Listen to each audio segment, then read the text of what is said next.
안녕하세요. 저는 이제 홍성남이라고 하고요. 지금부터 한 8회 정도, 어쨌든 그 세계 영화사에서 한 번쯤은 되짚어 봤으면 하는 그런 감독들에 대한 이야기를 나누어 보려고 합니다. 그 영화는 이제 1936년도에 미조구치 겐지 감독이 만든 기혼의 자매라는 그런 영화였어요. 그 영화에 대한 어떤 간단한 소개부터 하고, 본격적으로 이제 오늘 다룰 주제인 그 미조구치 겐지 감독에 대해서 한번 이야기를 해보도록 하죠. 지금 본 영화는 아까 말씀드렸다시피 1936년도에 이 사람이 그 미조구치가 만든 그 기혼의 자매라는 영화였는데요. 그 영화를 이제 얘기를 하려면 항상 또 같이 이야기가 되는 영화가 있는데 그 영화가 뭐냐면요.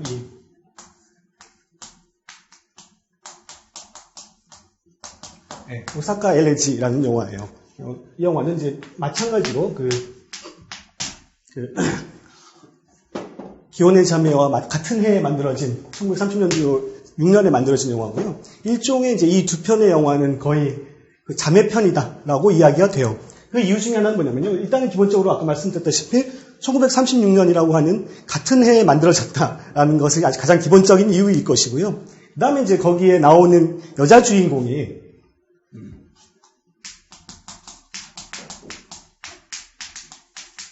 야마다 이스즈라는 배우가 기혼의 자매에서 오모차 역을 했었는데요.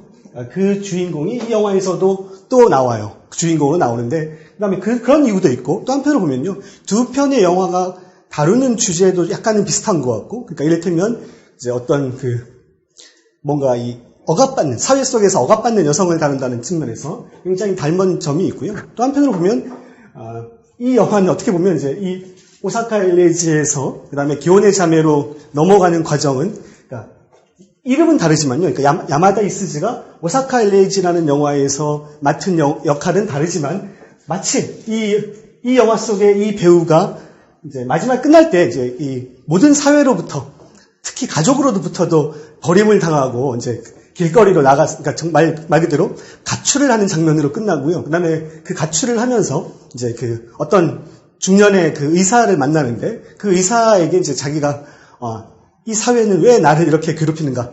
이 사회는 왜 나 같은 여성을, 힘없는 여성을 괴롭히는가? 라는 이야기를 하면서 끝나는데, 그러니까 어떻게 보면 이렇게도 생각을 해볼 수가 있는 것이요. 만약에 이 영화 속에 야마다 이스즈가 맡은 그 역할이 집을 나와서 갈 데가 어디가 있겠는가라고 하면은 아무래도 가장 쉬운 것이, 그러니까 그 당시의 사회에서, 그러니까 게이샤가 되는, 유학으로 가는 그런 길이 아닐까라고 생각을 해보면요. 어떻게 보면 이제 딱 정확하게 이렇게 이어지는 이야기는 아니지만 분명히 이어지는 것 같은 그런 어떤 느낌을 주는 그런 영화들이라는 것이죠.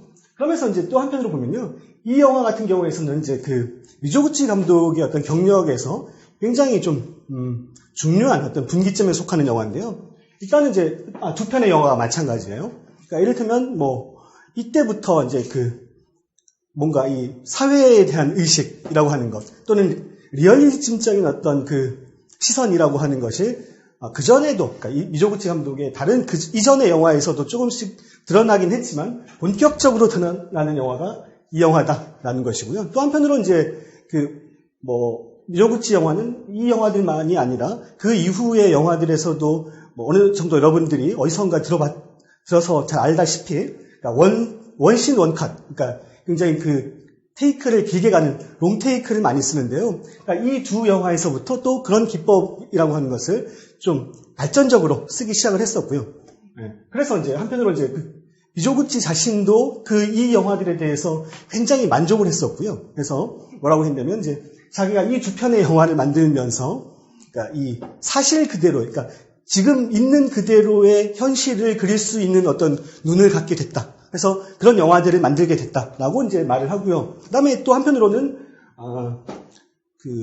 다른 비평가들로부터도 굉장히 높은 평가를 받은 그런 영화들이라는 것이죠. 그래서 이제 두 편의 영화, 제가 기억하기로는 두 편의 영화 모두가, 일본에 지금도 나오는 유명한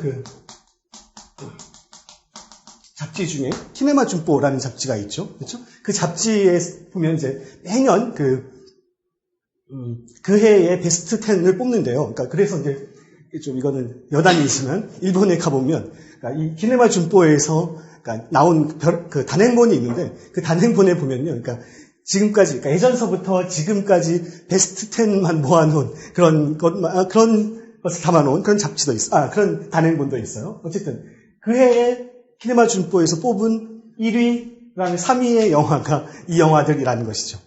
그렇게 볼 때요, 이제 또 제가 이제 이 영화들을 고른 이유 중에 하나는요, 기혼의 자매를 고른 이유 중에 하나는 나중에 그래서 제가 이제 말씀드렸다시피 조금 더 이해를 하시려면 나중에 어떻게 해서든 이 오사카 엘레지라는 영화를 보셨으면 하고요. 어쨌든 일단은 기본적으로 아까 제가 이제 처음에도 여러분들한테 말씀드렸다시피 지금 상영하고자 하는 영화는 기본적으로 제가 개인적으로 좋아하는 영화들이고요. 그 다음에 이제 또 한편으로 그것만이 아니라 또 제가 봤을 때 이 감독들의 어떤 그 세계, 영화 세계를 이해하는데 꽤 중요한 어떤 그런 키워드가 되는 그런 작품들이기도 하고요. 또 한편으로는 그 무조구치의 경우에서는요, 그러니까 이런 얘기들, 이제 기본적으로 이런 얘기를 좀 하려고 그랬었는데, 많은 사람들이 이제 미조구치라고 하면 알고 있는 그 영화는 또는 그 사람에서 가장 유명한 영화는 이 시대의 영화가 아니고요.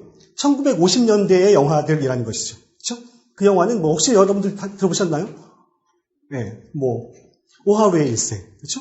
또 우게츠 이야기, 네, 산슈 다이오 이런 영화가 다 1950년대에 만들어진 그런 영화들이죠. 또 한편으로 그 영화들은요, 그러니까 그 서구에서 가장 잘 보여졌고 또 이제 미조구치 하면 당장 생각나는 그런 영화들이고요. 그 다음에 또 한편으로는 1952년부터인가로 제가 기억이 되는데 52년부터 아까 세 편의 영화는 52년, 53년, 54년에 각각 매년 베니스 영화제에서 수상을 한 작품들이라기도 하기 때문에 또 한편으로는 굉장히 유명한 그런 이유도 있어요. 그러다 보니까 이제 우리가 미조구치 하면 1950년대 영화들을 바로 이제 이 등식처럼 생각하기가 쉬운데요.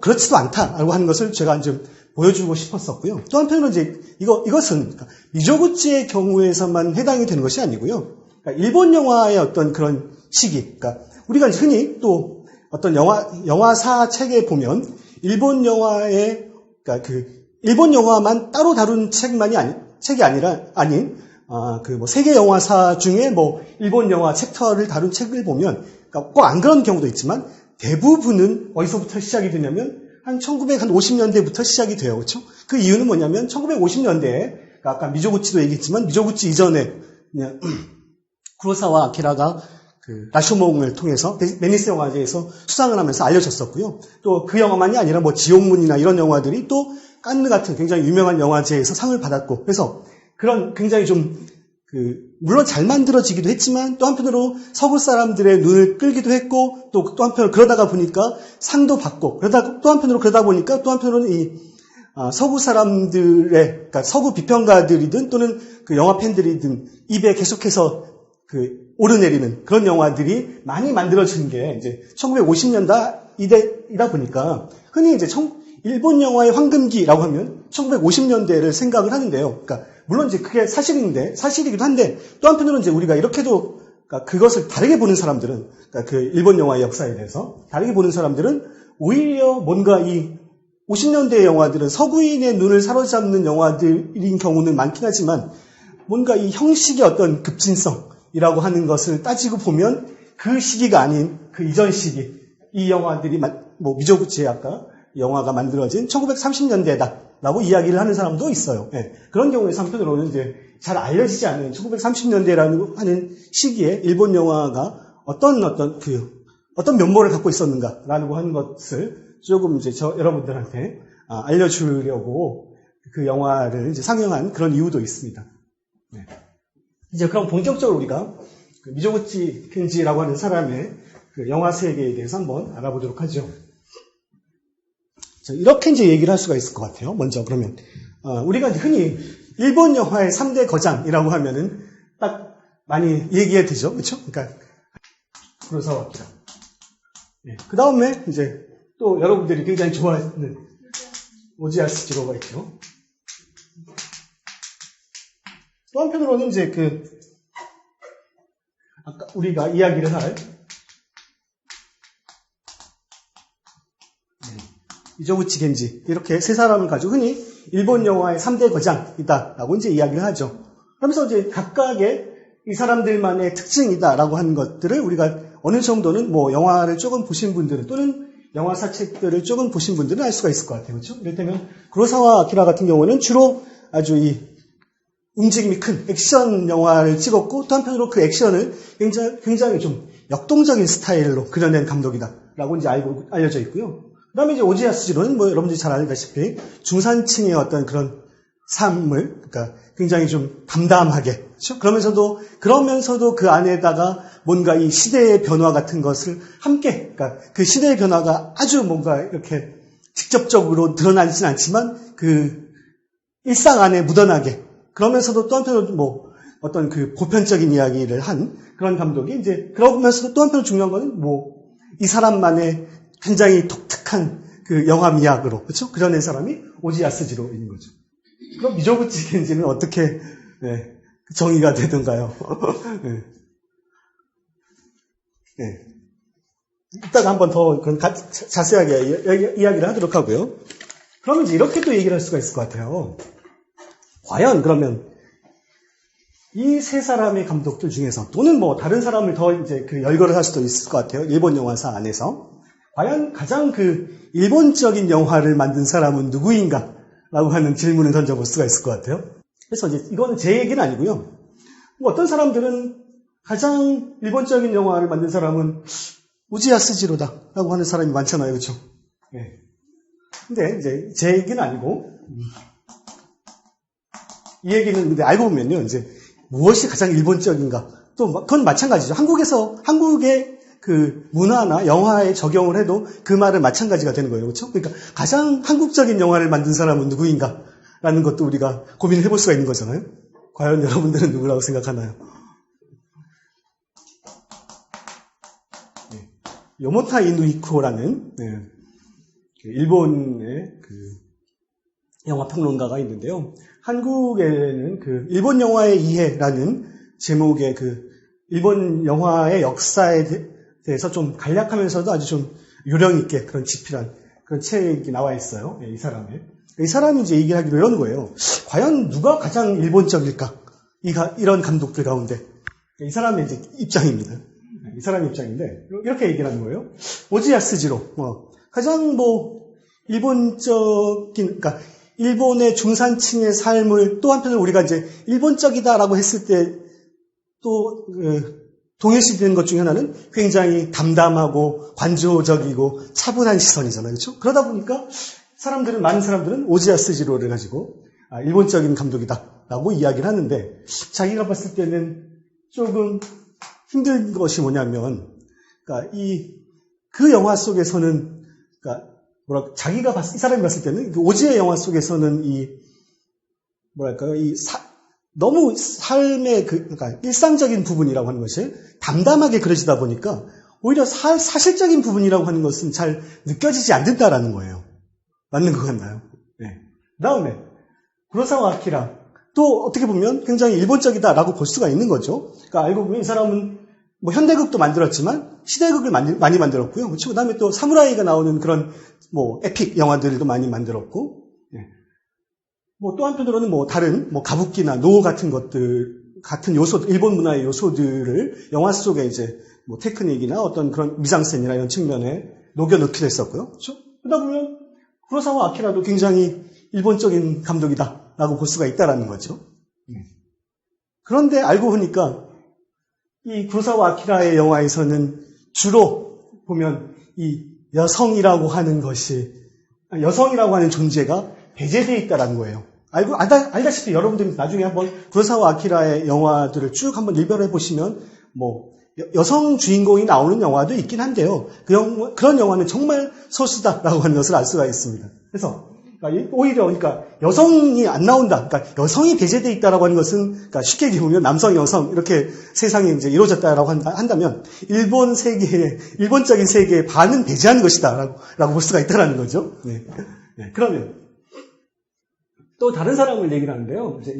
우리가 이제 흔히 일본 영화에게 3대 거장이다라고 했을 때는 또 한편으로 한 사람을 더 넣어서 4대 거장이다라고 이제 하는 경우도 있어요. 그렇죠? 이게 이제 나루세 미키오예요. 네. 나루세 미키오 같은 경우에서는 그러면 어떠냐라고 했는데 이 사람의 경우는 이제 또 주로 여성 주인공, 이 사람의 경우에는 여성 주인공들이 많이 나오고 그 여성들의 어떤 그 곤궁함 또는 비참함 이런 것들을 굉장히 좀 담담한 그러면서 유리한 필체로 그려내기 때문에 뭐 일본적인 측면이 있긴 하지만 뭔가 이 활력이라고 하는 것이 모자란다라고 이제 표현을 해요. 네.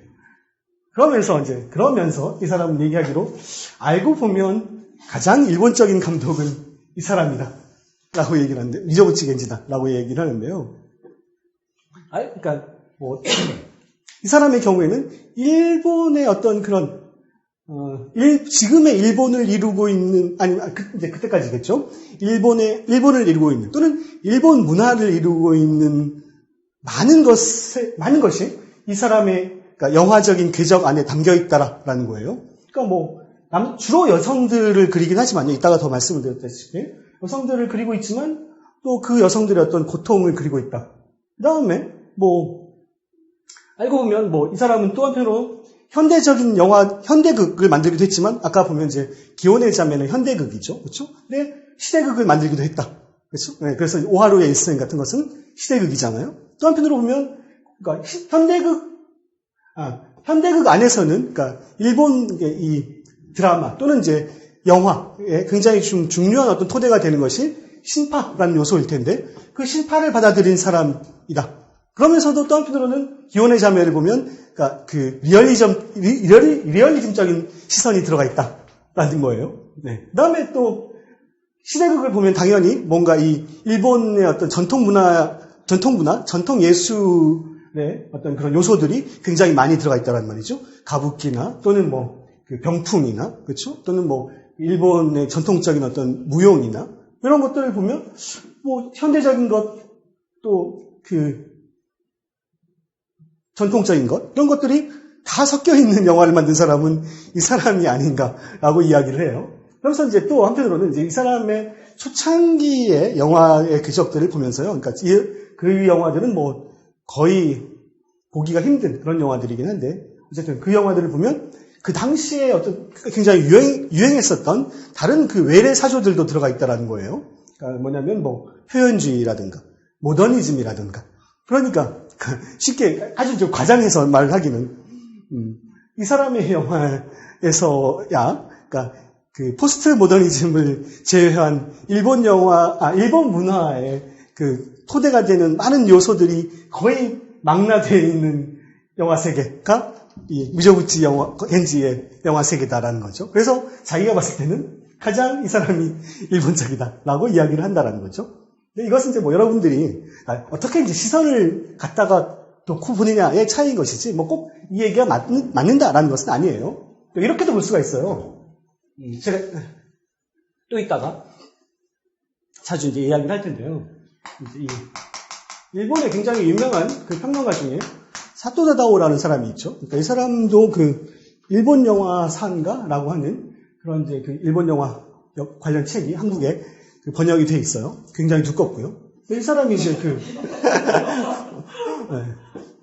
이 사람이 얘기하기로는 이제 이렇게 단정적으로 얘기하는 것이 아니고요. 그러니까 이것은 뭐냐면 제가 이런 감독들을 바라보는 어떤 시선의 차이, 그러니까 어느 측면에서 보느냐에 따라서 과연 이게 일본적인가 아니면은 그렇지 않은가라고 하는 것은 이제 가늠질하는 어떤 그런 잣대가 달라진다라는 측면에서 얘기를 하려고 하는데요. 이 사람의 경우는 이렇게 얘기를 하는 거예요. 알고 보면, 그러니까 누구든지 이 사람이 다 일본적이다라는 거죠. 예. 그래서 보면 이제 뭐냐면 이 사람들은 다 그 일본의 어떤 그 문화적인 측면, 그러니까 그 일본의 문화라는 것도 또 한편으로는 이 사람들이 원래 갖고 있었던 그런 어떤 혈통이랄까 또는 계급과 떼어놓을 수가 없는데, 그러니까 그 혈통, 계급 그러면서 또 한편으로 문화라고 하는 어떤 각 한 측면들을 보여주고 있는 감독들이다라고 이야기를 한다는 거죠. 이를테면 이제 이렇게 쉽게 얘기하면요, 구로사와 아키라 같은 사람은 그러니까 무사계급 출신이었었기 때문에, 그러니까 사무라이의 이야기들을 굉장히 속도감 있고 그러니까 박력 있게 그려냈었다라고 이야기를 하는 것이고요. 그러니까 일본 문화의 어떤 한 측면을 분명히 이야기하고 있다라는 것이고요. 그다음에 오지아스 지로 같은 경우는 뭐 실제로 이 사람이 아주 잘 살진 않았지만 어쨌든 그 당시 그러니까 영어로 하면 이제 뿌띠 부르조아가 되는 것이죠. 그 사람들의 일상이라고 하는 것을 굉장히 일본적인 시선으로 그러니까 담담하게 또는 관조하듯이 그려냈다라는 거예요. 그러면 이 사람도 역시 일본적인 감독이 되는 거예요. 그렇죠?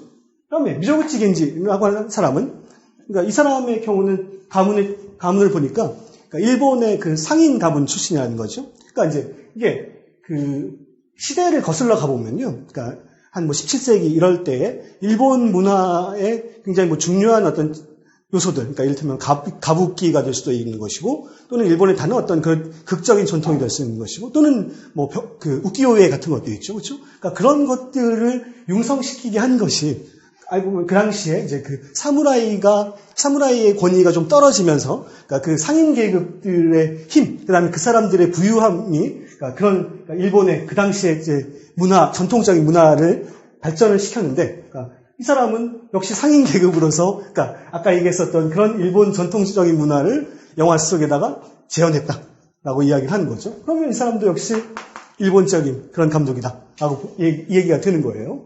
네. 그다음에 이제 또 한 사람을 얘기를 하는데요. 뭐 이것은 약간 빗나가긴 하지만 이야기가 마저 나왔으니까 더 해보죠. 또 한 사람은 이제 누구냐면요.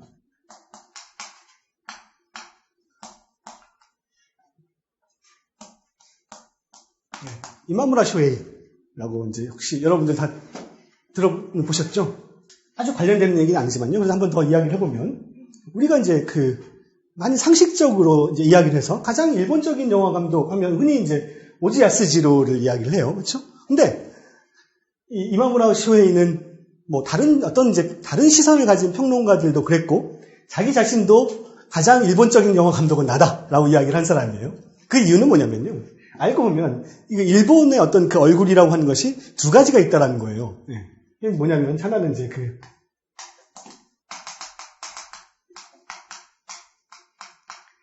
오피셜한 그런 일본의 모습이 있는 것이고요. 그러니까 이건 뭐냐면 이제 일본 사람들이 그러니까 특히 타자들한테 서구인들한테 보여주고 싶어하는 그러면서 과시하고 싶어하는 그런 일본의 모습 이게 이제 공식적인 그런 오피셜한 그런 재편이 되는 거예요. 예, 이건 뭐냐면 이제 또는 서구인들이 금방 캐치할 수 있는 일본의 어떤 모습 이게 이제 요거인 거죠. 쉽게 예를 들어보면요, 뭐 가부키, 그렇죠? 뭐 다도, 그렇죠? 뭐 또는 일본의 전통적인 뭐 문화들, 우키요에 뭐 이런 것들이라는 거죠. 그러니까 딱 보면 어때요? 그러니까 우리가 이제 흔히 일본 문화라고 하면 갖게 되는 어떤 선입견들, 뭐 차분하고 조그만하고 뭐 아담하고 그다음에 뭐 수려하고 뭐 이런 식의 어떤 그 형용사들이 붙을 수 있는 그런 어떤 요소들인 거죠. 근데 이 사람의 얘기는 알고 보면 이제 이 오지의 영화도 이쪽에 더 가깝다라는 거죠. 근데 이런 일본의 모습만 있는 것이 아니라 리얼한 진짜의 일본의 모습은 따로 또 있다라는 거예요. 그러니까 이런 것이 아니라 실제로 일본이 갖고 있는 모습들. 그래서 뭔가 내보여주고 싶지 않은 것들. 그러니까 쉽게 얘기하면 뭐 계층으로 얘기를 해보면요. 그러니까 뭐 중산층보다 더 밑에 사람들, 그냥 뭐 농부들, 그 다음에 또 한편으로는 뭐 다른 그보다 더 이제 아웃사이더가 되는 사람들. 그러니까 이를테면 그러니까 그 이마무라 쇼헤이 영화에서 많이 나오는 그 존재들은 아웃사이더들인데 뭐 매춘분이 그렇죠? 뭐 또 다른 외지인이니 뭐 이런 사람들이에요. 그다음에 이 사람들의 모습은 그러니까 감추고 싶어 하긴 한 것이지만 알고 보면 이 리얼한 일본이라고 하는 것이 그러니까 수천 년 동안의 일본의 역사를 지탱해 왔다라는 거죠. 그러니까 이쪽에서는 정갈한 사람들만 사는 것 같지만 알고 보면 그것이 아니고요.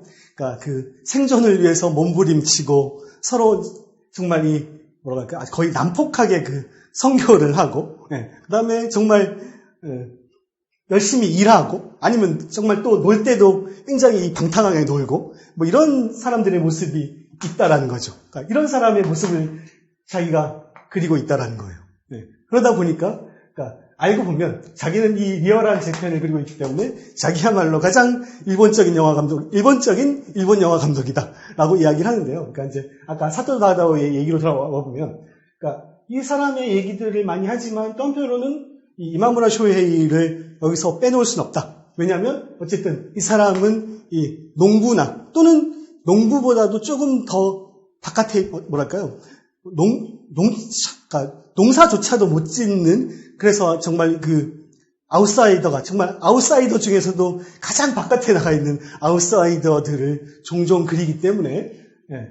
근데 그것은 아무래도 이 사람이 갖고 있는 그런 계급적인 또는 어떤 그런 특성, 그러니까 꼭 농부는 아니었지만 어쨌든 그쪽의 어떤 피를 이어받은 그런 사람으로서, 그러니까 그쪽의 모습을 그리고 있는 것은 사실이기 때문에 이 사람도 역시 일본의 어떤 그런 가장 일본적인 면모를 보여주는, 영화 속에 담는 그런 감독이다라는 거예요. 그래서 이제 어쨌든, 그러니까 우리가 이것은 뭐 전반적인 일본 영화를 이제 바라보는 시선의 문제와 좀 관련이 되기 때문에요. 꼭 미조구치라는 사람의 영화 세계가 아니더라도 제가 꼭 한 번은 이야기를 해봐야 되지 않을까라는 생각에서, 그러니까 두 사람의 얘기는 또 한편으로는 시사하는 바가 크고요. 그렇죠? 그 다음에 또 한편으로는 이제 우리가 한국적이라고 하는 것을 어떻게 바라볼까에 대해서도 조금 시사하는 바가 있고, 그렇기 때문에 이제 제가 이제 이야기를 했어요. 본격적으로 우리가 이제 미조구치 겐지라는 사람에 대해서 한번 더 들어가 보도록 하죠.